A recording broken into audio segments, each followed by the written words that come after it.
आज कुछ देखते हैं फिर। देखते हैं आज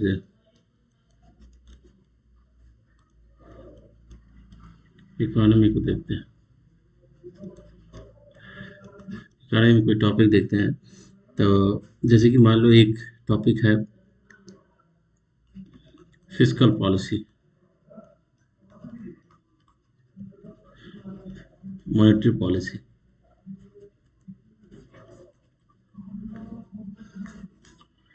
अब इसके जो कॉन्सेप्ट है, इस कॉन्सेप्ट को हम जानने की कोशिश करेंगे। कॉन्सेप्ट को जानने की कोशिश करेंगे। देखो, फिस्कल पॉलिसी को हिंदी में क्या बोला जाता है? राजकोषीय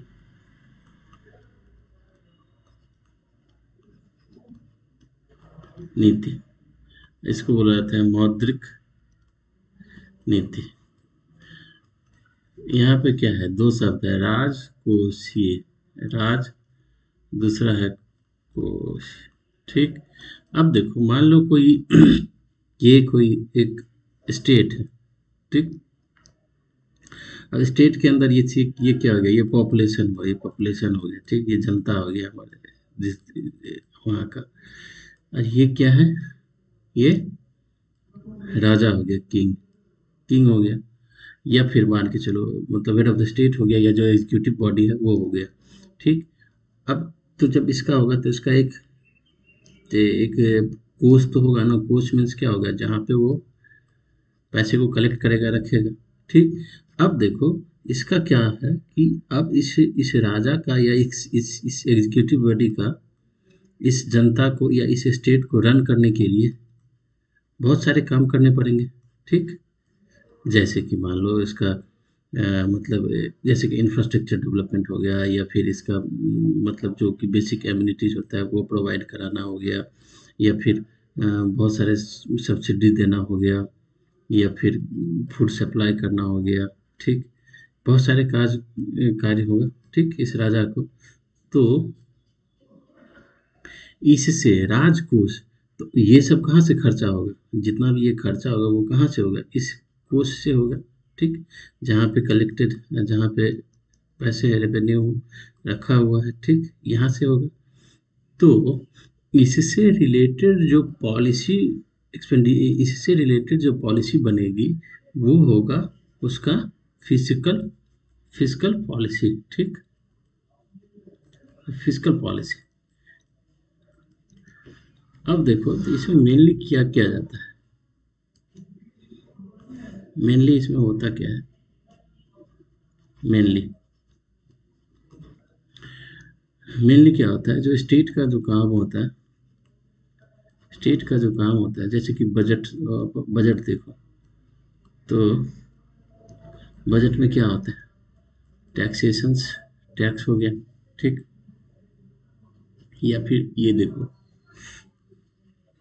ड्यूरिंग द कोविड, कोविड के टाइम में, कोविड के टाइम में जैसे देखो कि 5 किलो, 5 kg जो अनाज है वो एक्स्ट्रा दिया गया, फ्री दिया गया। तो ये कहा गया? सब्सिडी हुआ। ठीक। सब्सिडी हुआ। तो ये सब्सिडीज क्या हो गया? ये फिजिकल पॉलिसी से रिलेटेड है। ठीक। अब देखो, आप आपको ऐसे ही एग्जाम्पल पूछेगा, जैसे कि मान लो टैक्सेशन। टैक्सेशन में देखो अलग अलग स्लैब बनाता है। ठीक। ये क्या हो गया? फिजिकल पॉलिसी हो गया। क्योंकि क्योंकि इससे इससे जो इसका स्टेट का जो जो उसका कोष है, ठीक, उस पे इफेक्ट पड़ेगा। समझ गए? अब टैक्सेशन को बढ़ाएगा या घटाएगा, तो टैक्स कलेक्शन जो है कम या ज्यादा होगा।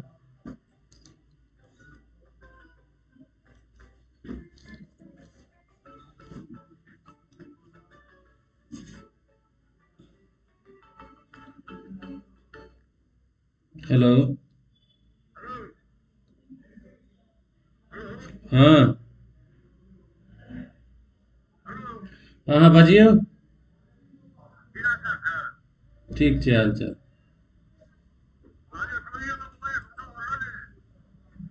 अच्छा, ठीक छै।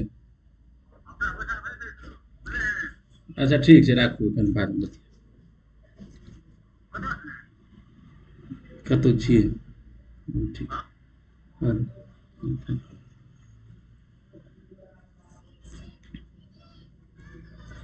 तो ये हो गया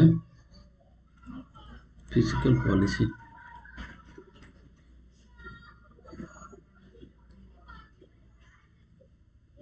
फिजिकल पॉलिसी हो गया। टैक्सेशन का कलेक्शन बढ़ेगा या घटेगा? आ, तो टैक्सेशन का कलेक्शन ये घटेगा या बढ़ेगा?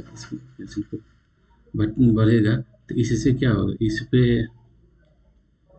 इफेक्ट पड़ेगा। इससे इफेक्ट पड़ेगा। इससे इफेक्ट पड़ेगा। ठीक। समझ गया? तो वे क्या हो गया? फिजिकल पॉलिसी का पार्ट हो गया। अब देखो, जैसे कि मान लो जैसे कि मान लो जो जैसे कि इन्वेस्टमेंट आता है, फॉरेन इन्वेस्टमेंट हो गया, या तो काइंड्स ऑफ इसको क्या देता है? रिबेट दिया जाता है। वेट दिया जाता है। ठीक। तो इससे क्या होगा? इससे इससे आपका गवर्नमेंट का कलेक्शंस जैसे कि इसको काइंड्स ऑफ छूट दी जाती है ना, जैसे कि स्टाम्प पे दी जाती है, टैक्सेशंस में दी जाती है। अलग अलग छूट जाती है। फिर रजिस्ट्रेशन में दी जाती है। रजिस्ट्रेशन में दी जाती है। उसके बाद क्या हो गया तुम्हारा? अलग अलग इसको छूट दी जाती है। तो इस सबसे क्या होगा? ये आपकी जो फिजिकल, आप देखो रजिस्ट्रेशन में यदि पैसे बढ़ाएगा तो इसका कलेक्शन तो बढ़ेगा ना स्टेट का। तो दिस इज ये रिलेटेड है किससे? आपका फिजिकल पॉलिसी से रिलेटेड है। समझ गया? तो ये सब आपका हो गया फिजिकल पॉलिसी हो गया। जो स्टेट का जो काम होता है ना, स्टेट का जो एक्सपेंडिचर होता है और इनकम होता है, तो उससे रिलेटेड जो भी स्टेप ली जाएंगी, वो डायरेक्टली या इनडायरेक्टली यदि फिजिकल पॉलिसी को इफ़ेक्ट करता है, स्टेट का कलेक्शंस को इफ़ेक्ट करता है, तो वो क्या हो जाएगा? फिजिकल पॉलिसी के अंदर आएगा। इसमें लेकिन मेनली 4-5 चीज़ को मना, जैसे सब्सिडी हो गया, टैक्सेशंस हो गया, ये सब हो गया, इसको मना जाता है। लेकिन अदरवाइज अदर्स अदर स्टेप जो स्टेट से लिया जाता है, वो भी डायरेक्टली या इनडायरेक्टली इस कोर्स को इफ़ेक्ट करता है, जो कि फिजिकल पॉलिसी में इनडायरेक्टली वो ऐड ऑन होता है। समझ गए? तो वो फिजिकल पॉलिसी में ऐड ऑन होता है। समझ गए? अब देखो, अब देखो, अब हम सेकेंड टॉपिक जो है वो हो गया मॉनेटरी मॉनेटरी पॉलिसी। देखो, मॉनेटरी पॉलिसी में क्या होता है? इसको बोलते हैं मौद्रिक नीति। मौद्रिक नीति, इसके लिए क्या बना है? 2016 में एक बना था मॉनेटरी पॉलिसी कमेटी। इसका मेन काम क्या है? इन्फ्लेशंस को कंट्रोल करना। अब देखो यहाँ पे दो, एक है, एक वर्ड है इन्फ्लेशन को कंट्रोल करना, और दूसरा जो इंटरेस्ट रेट है उसको कंट्रोल रखना। ठीक है? कंट्रोल रखना, दो है। अब देखो, यहाँ पे दो वर्ड है, इन्फ्लेशंस। देखो, इन्फ्लेशंस जब हम देखते हैं, इसका हम देखते हैं, इस कॉन्सेप्ट को जानने की कोशिश करते हैं। ये क्या होता है? इसको बोलते हैं महंगाई। महंगाई। अब महंगाई जब देखेंगे, तो अब देखो प्रीवियस ईयर 2024 में कोई गुड्स था 10 रुपये का, अब वो 2025 में हो गया कितना? 15 रुपये का हो गया। तो ये कितना पर 10 से 15 रुपया हो गया, तो कितना परसेंट बढ़ गया? तो ये क्या हो गया? 10 से 15 हो गया। हम्म? तो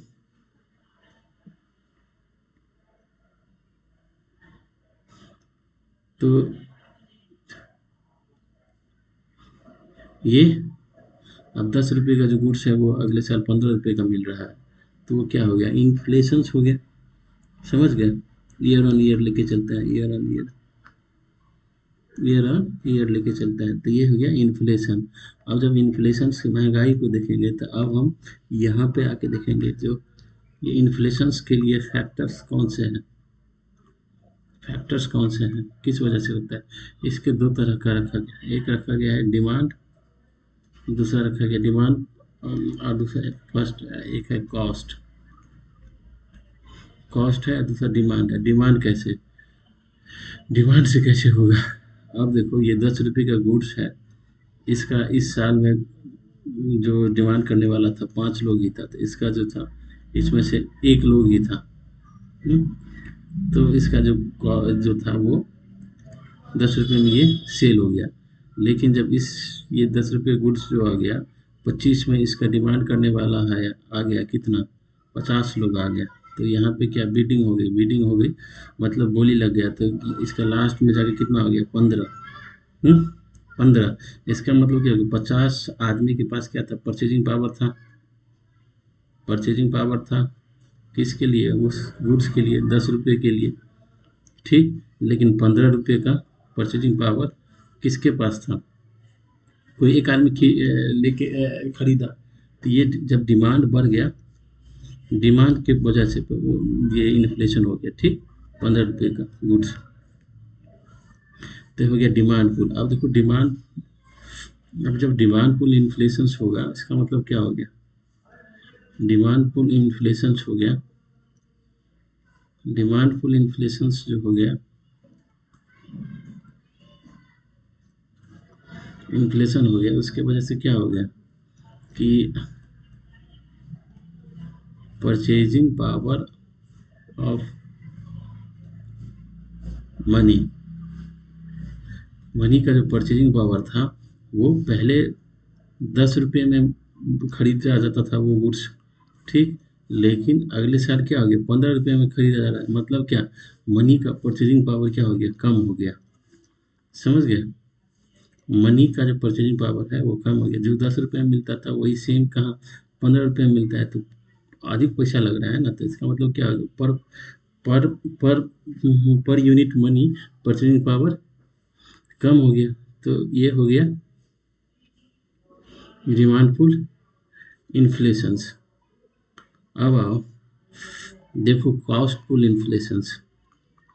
जो कॉस्ट पुल इन्फ्लेशंस होता है, इन्फ्लेशन मतलब अब गुड्स को बनाने में जो कॉस्ट जो लग रहा था पिछले साल 24 में 8 रुपया, समझ गए, मान लो 8 रुपया लग रहा था, अब जो कॉस्ट हो गया 25 में वो मान ले 13 रुपया हो गया, ठीक। तो उसकी वजह से ये इन्फ्लेशन हो गया। अब फिर आप करेंगे जो कॉस्ट किस वजह से बढ़ सकता है, कॉस्ट फैक्टर ऑफ प्रोडक्शंस क्या होते हैं, फैक्टर ऑफ प्रोडक्शन क्या होता है, लैंड हो गया, लेबर हो गया, कैपिटल हो गया, ठीक, इंटरप्रेन्योरशिप हो गया, ये सब हो गया।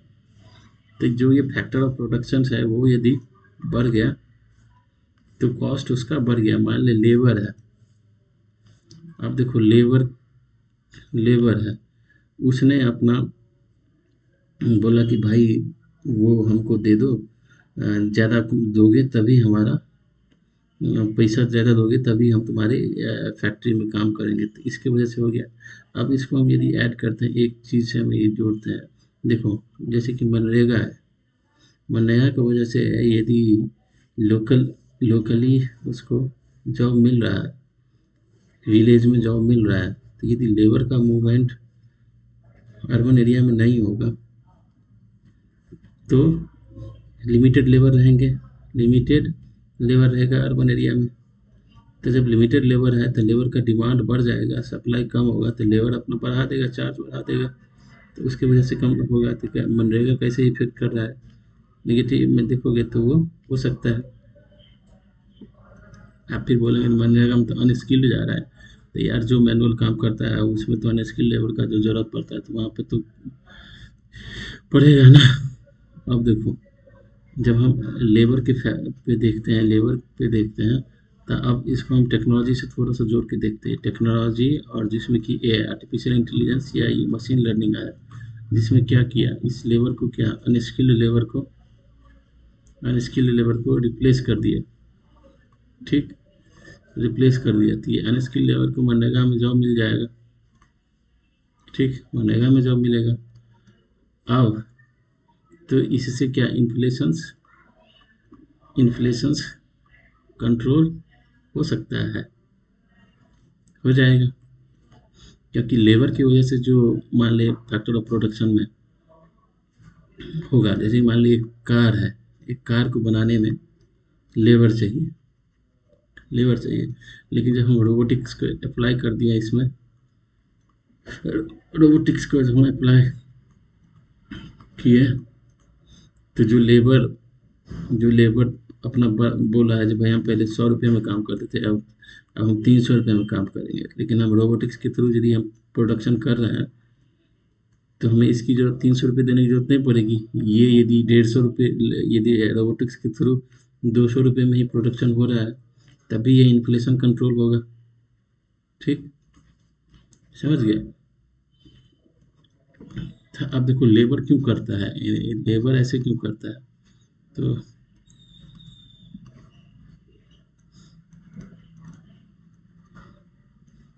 लेबर ऐसे क्यों करता है। अब लेबर को ऐसे करने के पीछे का रीजन ये है कि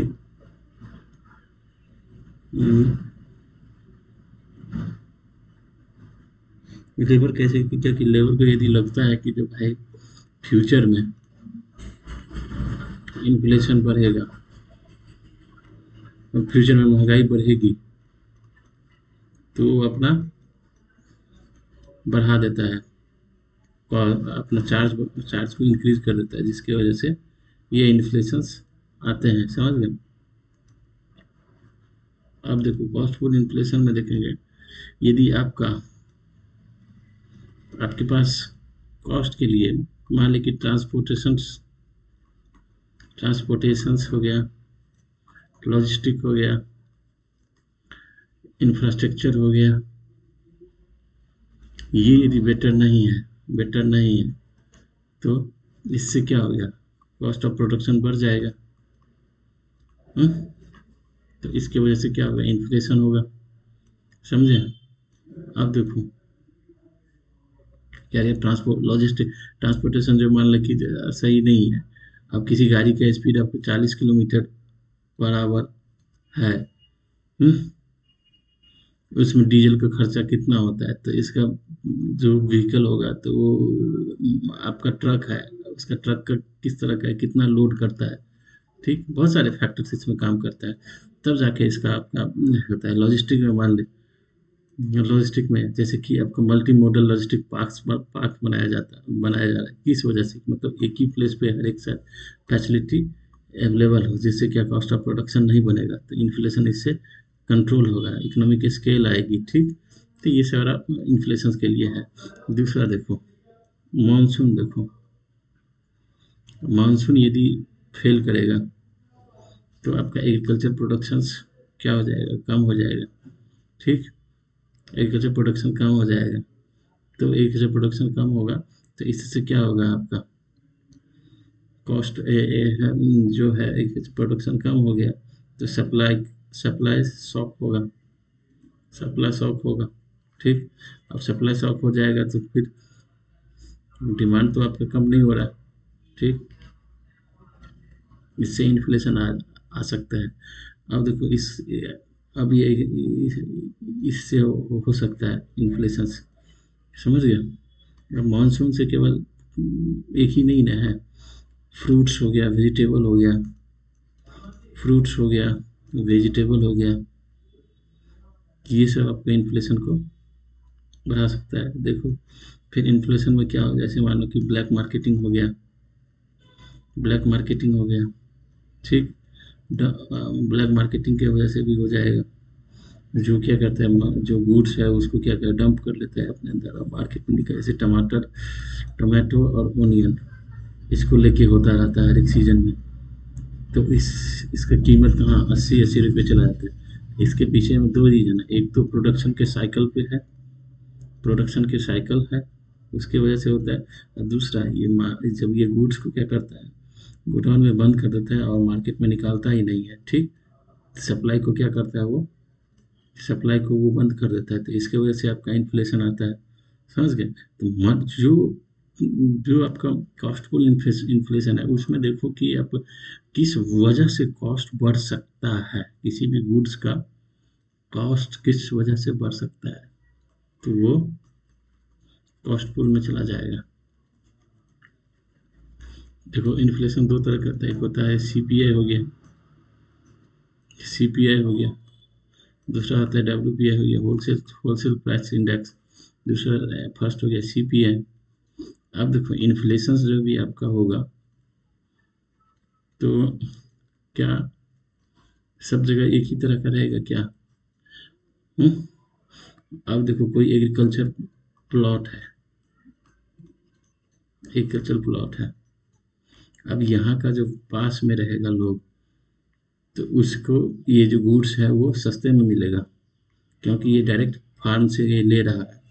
लेकिन जब ये गुड्स यहाँ आएगा, अर्बन एरिया में आएगा, तो वो महंगा हो जाएगा। समझ गए? मान ले कि आप मान लो जहाँ पे लेबर बहुत ज़्यादा है, जिस एरिया में, तो चीप लेबर हो जाएगा वहाँ पे, तो वहाँ पे इन्फ्लेशन कम होगा। लेकिन जहाँ पे लेबर का स्कार्सिटी है, वहाँ पे इन्फ्लेशन ज़्यादा हो सकता है। ठीक, क्योंकि ये सब क्या है, फैक्टर ऑफ प्रोडक्शन है। अब फैक्टर ऑफ प्रोडक्शन किस वजह से है? कोई स्टेट है वो फैक्टर ऑफ प्रोडक्शन को क्या करता है, नीचे करता है। ठीक, स्टाम्प ड्यूटी, ये रजिस्ट्रेशन, ये सब में वो ज़्यादा चार्जेस नहीं लेता है, तो कॉस्ट ऑफ प्रोडक्शन इसका नीचे जाएगा, तो यहाँ पे इन्फ्लेशन कम होगा। ठीक, समझ गया? तो इसके भी अलग अलग होते हैं, एग्रीकल्चर लेबर के लिए अलग हो गया, इंडस्ट्रियल के लिए अलग हो गया। ठीक, उसके बाद क्या हो गया, अर्बन के लिए अलग हो जाता है। ठीक, एक मिक्स्ड वाला होता है। ठीक, ओवरऑल मिला के एक एक ये पैरामीटर बना रखा है, इस पैरामीटर से देखते हैं जी कैसे कितना गया CPI. WPI wholesale price index होता है, होलसेल लेवल पर कितना फैक्टर प्रोडक्शन, होलसेल पे कितना उसका कॉस्ट है वो देखता है। ठीक, तो सीपीआई में क्या आता है आपका, गुड्स एंड सर्विस दोनों आते हैं। ठीक, होलसेल में केवल गुड्स आता है। समझ गए? अब आ जाता हूँ, इन्फ्लेशन को कंट्रोल करने के लिए क्या किया जाता है। मॉनेटरी पॉलिसी कमेटी क्या करता है, मनी सप्लाई को बढ़ाता या घटाता है। अब देखो मनी सप्लाई को यदि हम बढ़ा देंगे तो ये जनता है इसके पास में मनी आ जाएगा, लेकिन माल यदि लिमिटेड है, गुड्स यहाँ पे लिमिटेड है, तो ज़्यादा यदि खरीदार हो जाएगा तो इन्फ्लेशन होगा, बढ़ जाएगा ना, इन्फ्लेशन बढ़ेगा। लेकिन मान लो मनी सप्लाई को कम कर दी तो इस जनता के पास में मनी कम होगा। ठीक, मनी कम होगा तो गुड्स का महंगाई नहीं बढ़ेगा। तो जब इन्फ्लेशन आएगा तो क्या करें, मनी सप्लाई को हम क्या करेंगे, कम कर देंगे। ठीक, मनी सप्लाई को कम कर देंगे। अब मनी सप्लाई कैसे कम की जाएगी, मनी सप्लाई कैसे की कम जाएगी, इसके लिए बहुत सारे आरबीआई के जो मॉनेटरी पॉलिसी कमेटी है वो किसको, रेपो को करता है, देखता है रेपो रेट को